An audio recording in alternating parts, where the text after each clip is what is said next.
Ça y est, on a un Premier ministre. Et vu où on en est, je me suis dit autant demander à ChatGPT ce qu'il en pensait.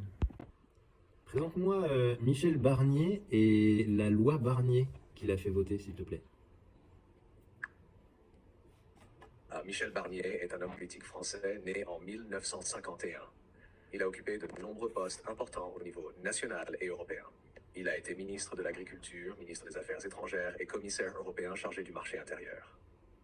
Plus récemment, il est surtout connu pour avoir été le négociateur en chef pour l'Union européenne lors des négociations du Brexit.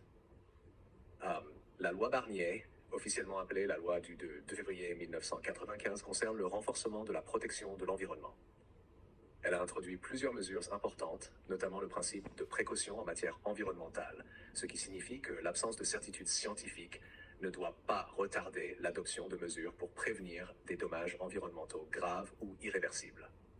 La loi vise également à intégrer les préoccupations environnementales dans les décisions économiques et à renforcer les pouvoirs des collectivités locales en matière de protection de l'environnement. Elle a donc marqué une étape importante en France pour une meilleure prise en compte des enjeux environnementaux dans les politiques publiques.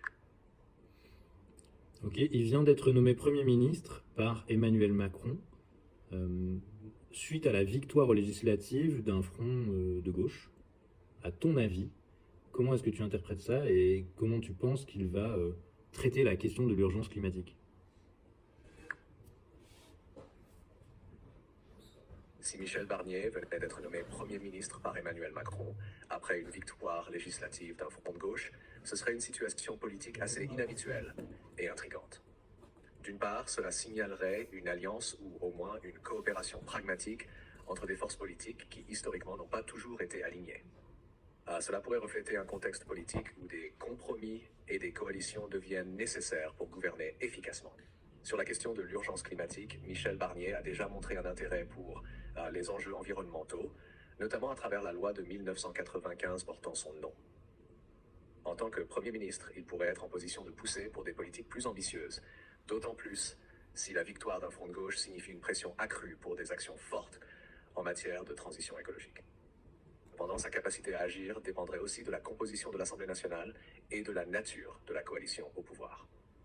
S'il doit jongler avec des partenaires de gauche, il pourrait être amené à adopter des politiques encore plus progressistes sur le climat, comme des mesures de régulation plus strictes, des investissements massifs dans les énergies renouvelables ou des politiques de taxation environnementale.